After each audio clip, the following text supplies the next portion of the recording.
The first step in doing a rack mount is to scrape all the fur and the flesh off. I use a sharp knife and sometimes a screwdriver, and you don't have to get all of it, but you want to get it to the point where it looks about like this. Then you're going to simmer it for about an hour. After it's been simmering for a while, you want to check to see if you can pull any more of that flesh off. So now I'm just taking a screwdriver and digging all that flesh out of there. And once I'm done with that, I'm going to throw it in there and simmer it for another hour. The skull has been underwater now for about 3 hours, just simmering. You don't want it boiling. And about every hour I check it and scrub a little bit more of the flesh off. You see the darker areas, that's where there's still some stuff I need to scrub off, and I'll use that wire brush and maybe even the green scouring pad to get some of that stuff off. You do not want to leave any flesh on the outside or the inside of this skull before you mount it, otherwise that stuff can get rotten and get kind of nasty. Okay, to make sure that all the grease and oils are off of the skull, I'm going to put a little Dawn dish soap in there.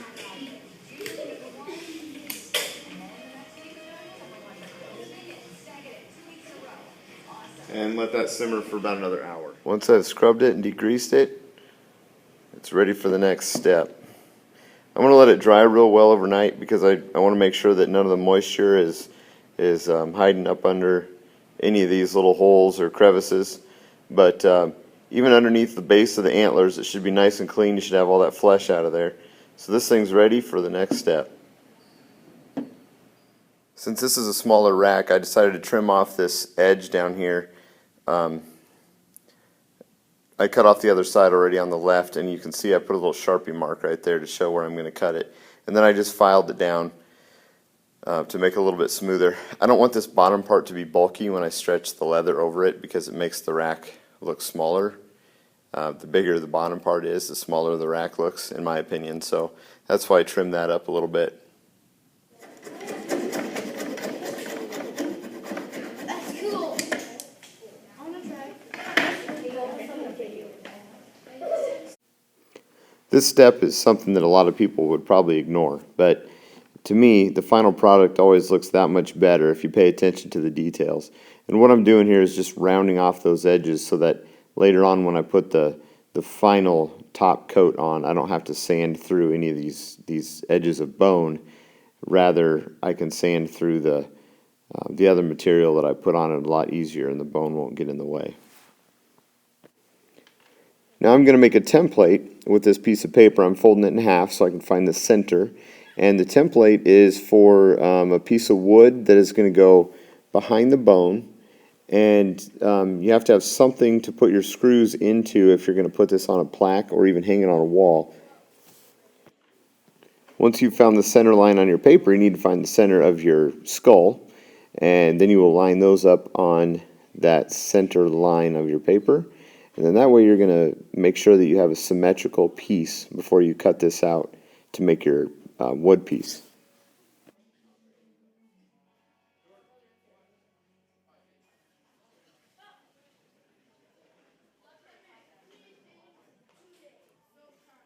How many times have you done this? I don't know. 4.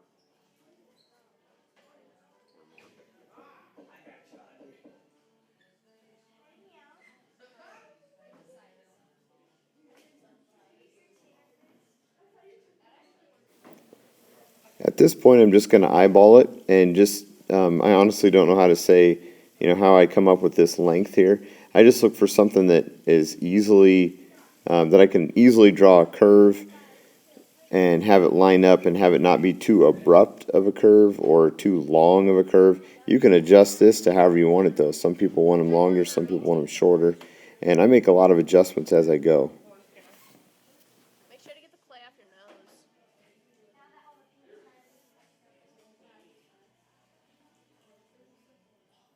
I think it's gone. Like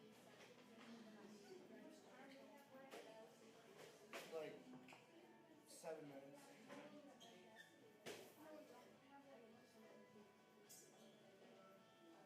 Looks like a head.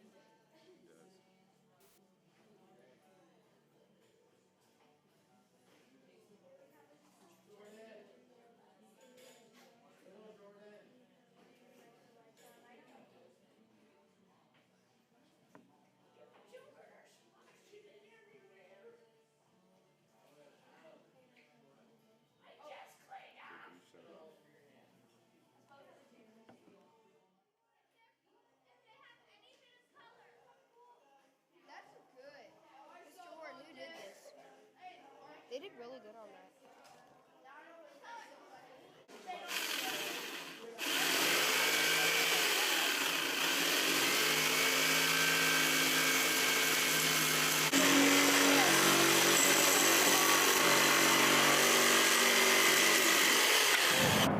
After cutting this out, I took it to a sander and cut kind of a bevel on it so that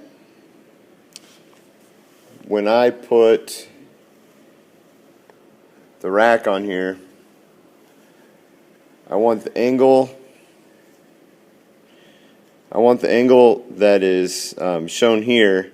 I'm actually going to tip this down a little bit, but I want this to line up so that when I start filling this area in right here, I get a nice clean line and I don't have a ridge here going from here out and then down. I want it to be a continuous smooth ridge right here, and I want the same thing all the way around the front. The front's going to be more of a drop off here, so I don't have to bevel it quite as much, but you know, if you want a nice smooth look, you want to sand that. And I've also drilled 2 holes up here. I'm going to put some screws through the skull and into the wood. Now what I didn't show here is I'm taking plaster, and this is plaster of Paris. You can buy it at any hobby store. But I took a bunch of plaster and I shoved it up, made it a little bit thicker than what you see here, and I shoved it up in that recess between the skull and the base, and I shoved that up in there, kind of let it dry a little bit. Some people would even use a filler, put some wadded up paper in there if they don't want the weight of the plaster, but I just went ahead and shoved plaster in there. Now as I fill up and add on around the outside edges like you see here, I just keep building it up, and if I need my plaster to thicken up a little bit, I might add a little bit more powder to it as I mix it. But you want it thick enough that you can keep building onto it. If it's too runny, it'll just kind of slop off the edges. But just keep building it up until you get a good base for what you're going to be building here. On the back side, I'm going to make sure and be careful that I don't push too much plaster in between the base of the antlers and the skull. If I do, then I won't be able to tuck my leather in later on during that step. So now I'm just going to take a knife and just kind of cut off the rough edges. And the plaster isn't quite dry yet. It's getting close, but it's dry enough to where it's set up. And now I'm just scraping some of it away without using a sander, just using a sharp knife to do that. So now I'm taking drywall mud and just kind of pushing it down into all the rough areas and really just putting a thin coat all over the entire thing. And if there's any deeper recessed areas, I could put a thicker coat of drywall mud on there. But I'm just going to push it in with my finger and then hit the whole thing with it and then let it all dry. It doesn't take long because that plaster will suck the moisture out of it, especially if it's pretty dry. And then I'll just take sandpaper to it and clean it up a little bit. It might take 2 or 3 coats, but it'll come out nice and fine once you're done with all the sanding.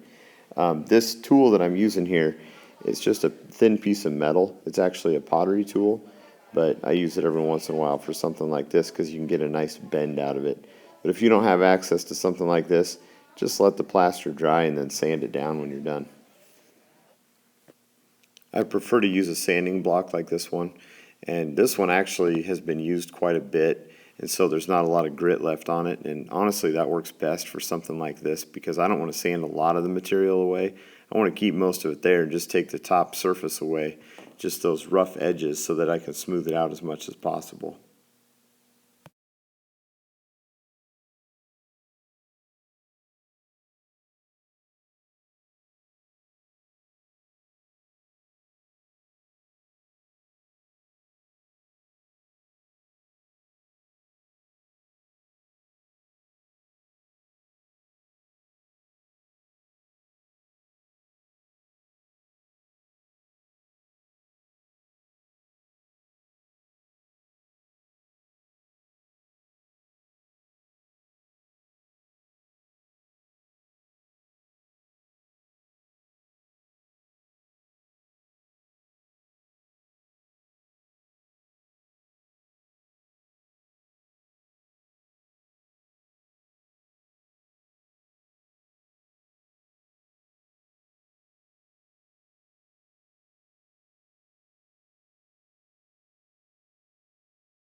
Once you've sanded it all down, go ahead and check for any rough areas and put another coat of drywall mud on there, and then sand it down again, and just keep doing that process until you can get it as smooth as possible.